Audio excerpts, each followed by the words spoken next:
So first of all, I'd like to thank you, Sanjeev, for nice introduction, and thank you for the organizers. So this is a lot of things are going on in the world. I'm really appreciate the opportunity we can still exchange academic research, communicate our opinions. For the conference give us the opportunity. I read the lot of papers on the conference. I'm sure some of the papers will have an impact on the real world, make the world better. So today I'm going to talk about the paper man versus machine and the man plus machine. So let me just give you a little bit background since I have 12 minutes. Let me just give you a background. How did we come up with the paper, and what exactly do we do in the paper? So we have the sentiment a while ago, like, do machine actually will replace human? Like, we see some like changes in our student curriculum. I don't know, in your school, like a lot of recruiters told us they need students who need to understand AI, and they said a lot of things will be automatic instead of have human to get in finish the task. So the idea we are trying to propose here is there really a world of machine replace AI, or is a world machine can work with AI, or human work with machine? So we're trying to do three things in the paper. So I trying to put the one like very tight slides up front, so you can see that we're trying to achieve three things in the paper, and I'm going to elaborate what are the three things we're trying to do in the paper, and I can go with the flow. The first one is we actually build AI analyst. So basically the idea here is, let's say we predict Google stock price, and then at any point, the machine we built can crawl the Google public news, press release, conference call, annual report, all the data about Google in the past 5 years. And the machine can analyze the data and make a forecast. And then what the other side do is we use the machine generated forecast horse race with analysts and to see how much we can beat analysts. So that's the first part of the paper. So it takes us about like 4 years to develop the model, given a large data set and high dimensional data and model selection and parameter tuning. So, but the story doesn't end there. We're not just building a machine trying to sell industry, saying we got the AI analyst who can beat human. That's not the end of the story. Actually, our paper focused on the other part, the second and third part of the paper. Actually, that's what I'm trying to tell to the audience. The second part is we want to identify which part that human is capable doing, but machine is not good at. So we're trying to identify what's the human's complementary skills that machine do not have. So we identify several interesting stuff. The first thing is we found that human can understand institutional background of the firms and industry well, while it's very limited for machine to understand that information. So because of that, a lot of human analysts on Wall Street actually survived in the age of AI. So here, what we right now is we can, the model we built, the first part is we can beat about more than half of the Wall Street analysts. So basically, at any given time, half of the Wall Street analysts, the forecast, were not as accurate as the machine we built. So what question we ask is why why there's another half of human analysts can still survive in the age of AI. So one thing we identified is they can understand institutional background, which machine has limited ability to process. The second thing we found is infrequent event. So a lot of infrequent events, let's say pandemics, let's say financial crisis.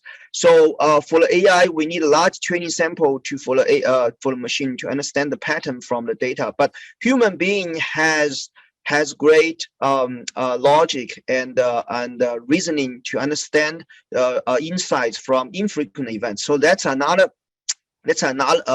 advantage human has versus machine still has limitation on. So we identify a list of stuff where the human has advantage versus machine is still can grow on. So that's the second part of the paper. We want to identify what are the humans incremental skills versus machine.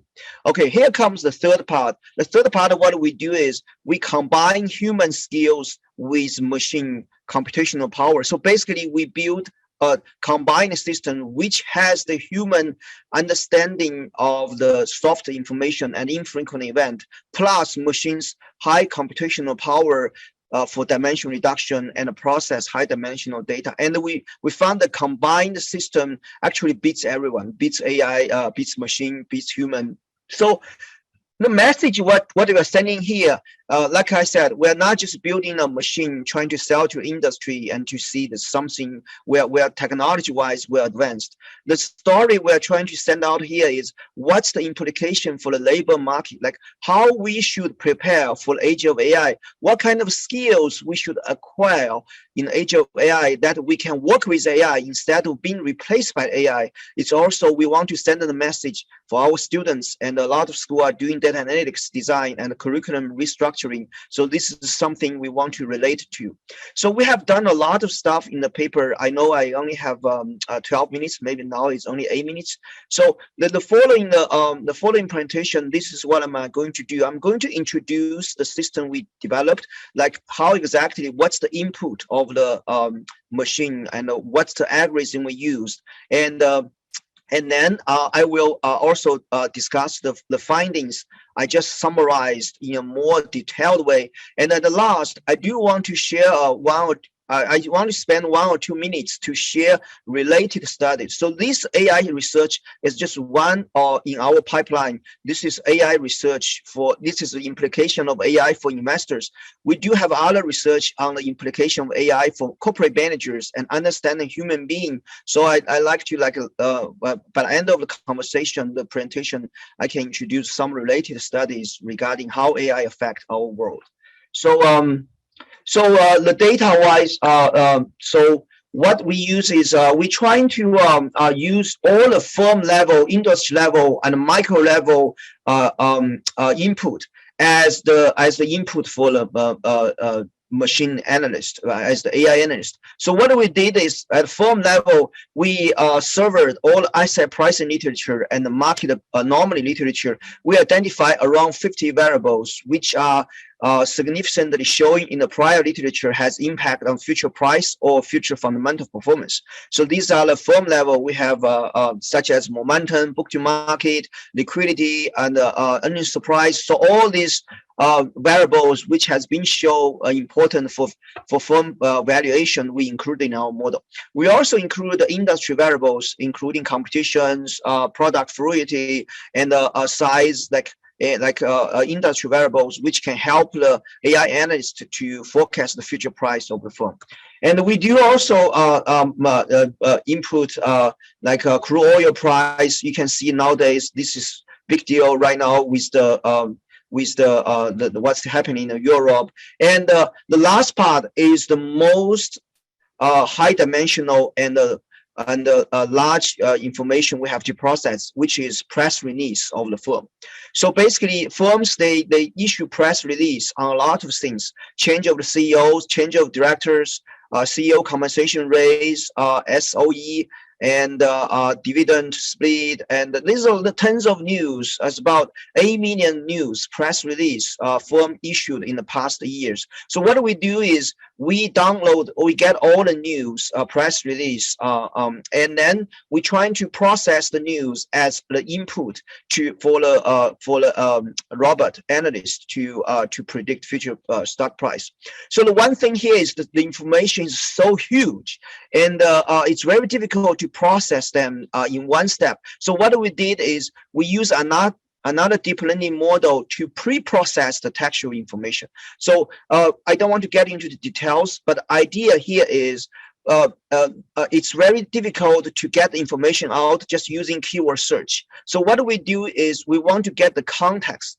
the syntax of the words. We want to get the syntax relation between words. So instead of getting the keyword search frequency calculation, what we want is we want to use a deep learning model, pre-trained deep learning model, to process the news, so we can get the interaction between the news and the syntax between the words, so that we can better understand the information. So once we use the pre-trained model to process the news, and then the pre-processed information will be the input for our AI analyst model. So regarding the deep learning model, that's read on my another paper. So you guys can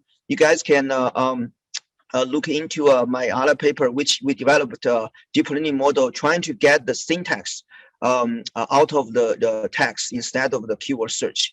So these are the information about the input we use for the paper. Since I have a limited time, I'm not going to spend too much time on these technical models, but I do want to just give a brief introduction what exactly we use. So we use the random forest, gradient boosting, and the LSTM as the final model, and we combine them, we ensemble them. The reason we ensemble them is each of the model has the advantage. LSTM is fantastic, getting the time series pattern from the data. Random forest and gradient boosting is great on the nonlinear dimension reduction and capture the interactions between the variables. So we combine these models together. We want to get the strength of each model while we can mitigate the limitation with each model. So so moving on.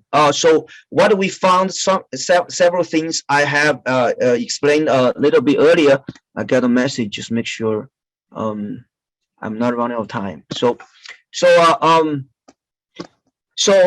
this is some empirical findings I actually discussed briefly earlier. So what we found is we want to identify when human doing better, when machine doing better. We found that when the firms has huge textual information, has huge press release, machine will doing better by processing the voluminous information.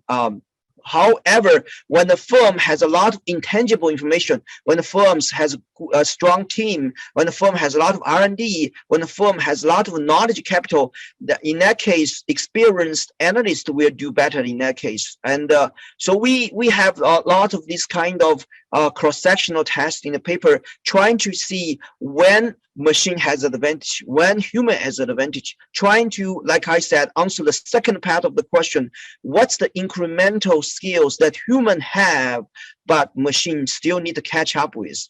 So Sean, just another minute, hopefully. Yeah.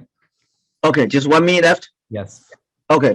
So basically this is like a whole scope of the paper, and given the time limit, I'm going to just wrap up. So after the second part of the paper, what we did is we built the third part of the paper, which is we combine human and the machine together, and then we find the combined ones has the human advantage as well as the machine advantage. So you guys can look at the numbers to see how much human we're beating, how much machine we're beating, and also you can see that what's the alpha we can achieve if we can trust the system we build. So last 2 points I want to make before by the end of the presentation is we do see that there's a growing investment companies. They are trying to hire computer science to help analysts to make forecasts. So we look at the graph, we see a lot of Goldman Sachs, Morgan Stanley. They're trying to help hire computer science people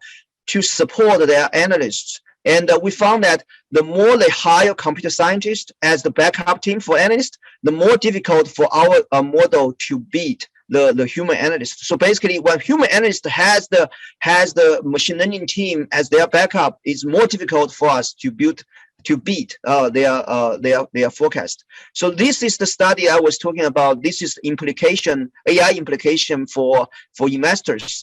If you guys check my other work, we also have AI implications for corporate managers, and also how we use AI to understand human decisions. So this is I think concludes my presentation. Again, thank you so much, and excited to hear your comments. Thank you very much, Sean. Yeah. Great talk. And